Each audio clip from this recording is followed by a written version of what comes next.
From the Long Island iced tea to the White Russian, some mixed drinks are so well known they've become household names. But those drinks didn't just spring into being. Somebody had to come up with the recipe for every single glass of headache juice you've ever sipped. And the stories behind some of those drinks are genuinely fascinating. So, today on Weird History Food, we're tossing back the origin stories of your favorite cocktails. I feel sorry for you people that don't drink. I mean it, because when you wake up in the morning, that's as good as you're going to feel all day. Before we get started, be sure to subscribe to the Weird History Food channel. And after that, please leave a comment and let us know what other cocktail topics you'd like to hear about. Okay, your cocktail video is coming right up.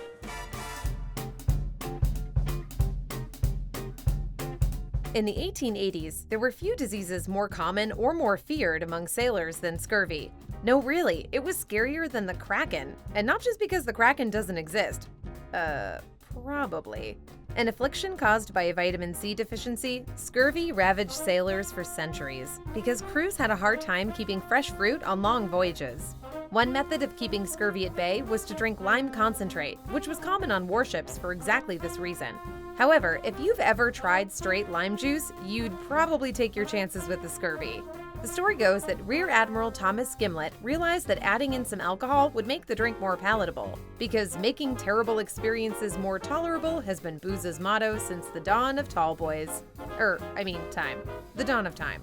Admiral Gimlet added gin to the lime juice, giving rise to the cocktail that now bears his slightly misspelled name. At least, that's one story. Some have suggested the drink is actually named after a tool called a gimlet, which is used for drilling small holes. The idea is that the drink had a similarly piercing effect on the drinker, which sounds like a stretch. But unlike Admiral Gimlet, the names of the drink and the tool are spelled exactly the same. In any case, the first official recipe for the drink wouldn't be published until 1923, when it appeared among the recipes of bartender Harry McElhone. There are a lot of variations on the daiquiri, but the basic version is a fruity cocktail that combines sugar, lime, and rum. And how did it get to be that way? Well, by accident, which makes sense. Those ingredients sound like an accident. Though it can't be proven beyond a reasonable doubt, it is generally believed that the daiquiri can be traced to a recipe card signed by a Jennings Cox in 1896. The story goes that Cox had run out of gin at a cocktail party. The situation could have been a social disaster, but it ended up being the moment that would immortalize Jennings Cox for all time. You know, assuming the story is true. Thinking on his feet, or possibly half in the bag, Cox mixed up a gimlet, substituting rum for the missing gin, and voila, the first daiquiri was born. It's believed that the new drink was named after a small village located 14 miles east of Santiago de Cuba. It's also possible that the drink may have been introduced to clubs in New York in 1902 by Congressman William A. Chandler, who presumably learned about it after he purchased the Santiago iron mines.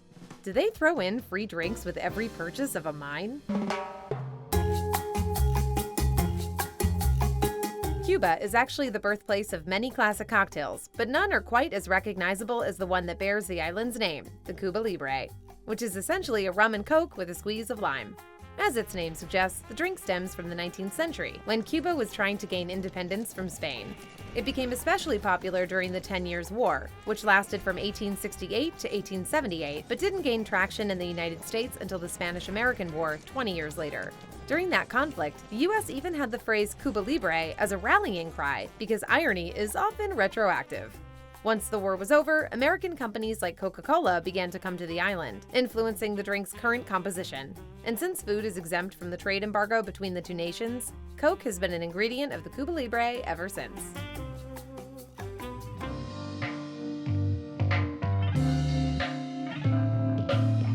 It's commonly believed that the White Russian is named after its country of origin, but the truth is the cocktail isn't native to Russia. The White Russian actually originated in Belgium, but White Belgian just doesn't have the same ring to it. Kind of sounds like a drink named after Jean-Claude Van Damme. It was first made in 1949 by Gustav Tops, who also created its sister cocktail, the Black Russian, at the same time. Dude was on a roll that night. And if you're wondering what the difference between a White and Black Russian is, the answer is that the White Russian has cream and the Black Russian doesn't. The White Russian is a staple cocktail now, but it wasn't always. In fact, it didn't become popular in the United States until it was prominently featured in the 1998 Coen Brothers comedy, The Big Lebowski. What's your drink, dude? White Russian, thanks. Over the course of the movie, the dude, played by Jeff Bridges, can be seen drinking a White Russian nearly 10 times. Hey, careful, man! There's a beverage here, huh? The Long Island iced tea has a lot of ingredients in it, and not a single one of them is tea, although it usually has ice. Most frequently served in a tall, narrow glass, a Long Island iced tea is actually composed of vodka, rum, gin, tequila, and triple sec, along with a splash of Coca-Cola and sour mix to help you beat the inevitable breathalyzer test. There are many different versions of its origin story, but two are more likely than the rest. The first story claims the drink was invented during Prohibition by Charles Old Man Bishop of Long Island in Kingsport, Tennessee. Bishop is believed to have been a bootlegger, possibly because he invented the stiffest drink in history in Prohibition-era Tennessee, and his nickname was Old Man Bishop, which sounds like a bathtub gin sommelier. He allegedly created the drink in order to elude the authorities by making it closely resemble the non-alcoholic beverage that shared its name, iced tea. To be clear, that deception fails the instant you take a sip, or come within smelling range of the glass. Get the Mad Hatter on the horn, I'm having a tea party. The second story is that Long Island, New York bartender Robert Rosebud Butt first mixed the cocktail in 1972 as his entry into a contest looking for a new mixed drink made with triple sec. Whether or not it's true, Butt's story is automatically less interesting because it doesn't have any bootleggers in it.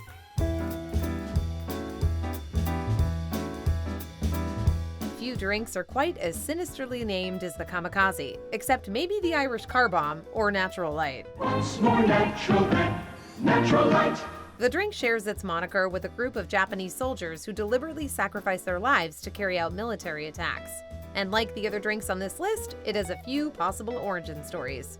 In one version, the drink emerged from Japan in the aftermath of World War II, which doesn't sound unreasonable given its name. According to this story, the Kamikaze was created on a U.S. military base in Tokyo after the war ended, when American soldiers were still occupying Japan. However, another story insists that the drink didn't actually emerge until the 1970s, during the disco era. According to author Haywood Gould, the Kamikaze is one of a class of disco cocktails invented by barbiturated teenagers. Oh, so you mean cool teenagers. Wherever it was first mixed, the Kamikaze's name seems to be a reference to the recklessness involved in drinking down a potent mixture of vodka, lime juice, and triple sec in a single shot.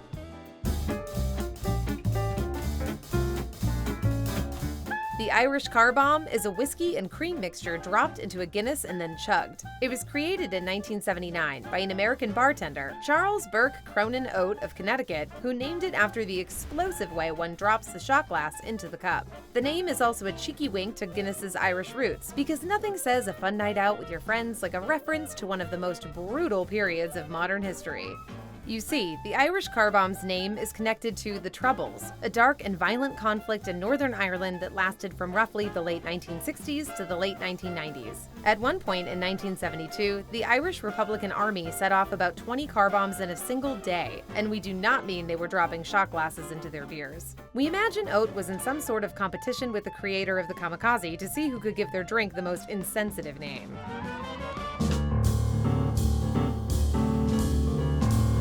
The Moscow Mule is a pretty unusual drink because the actual cup it's served in, a copper mug, is considered part of the recipe. Why? Well, that's a bit of a mystery. Allegedly dating back to the 1940s, the cocktail traces its roots to an alliance between several businessmen.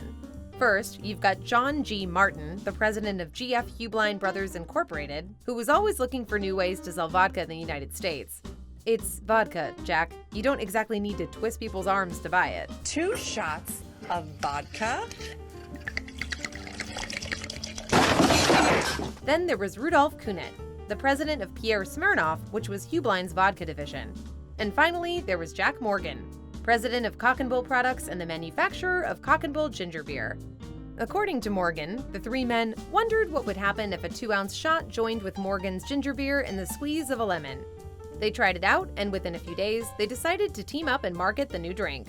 As the story goes, the cocktail took off quickly and has remained a mainstay in bars across the US since. So why the copper mug? Well, some versions of the story include a 4th businessman at the meeting who was having a difficult time selling copper mugs. Other sources attribute the copper mug to Jack Martin, who made a publicity tour around the country promoting the new drink. Martin asked bartenders to pose for Polaroid photos while holding a bottle of Smirnoff's and a copper mug. This would suggest the copper mug was possibly something of a branding tool. After the promotional tour, whenever you saw someone drinking out of a copper mug, you'd assume they were drinking a Moscow Mule. It's believed they chose the name Moscow Mule because it contains vodka, which is so closely associated with Russia that we assume it appears on their currency and is mentioned in the national anthem. The mule part is actually a reference to the kick of flavor provided by the ginger beer.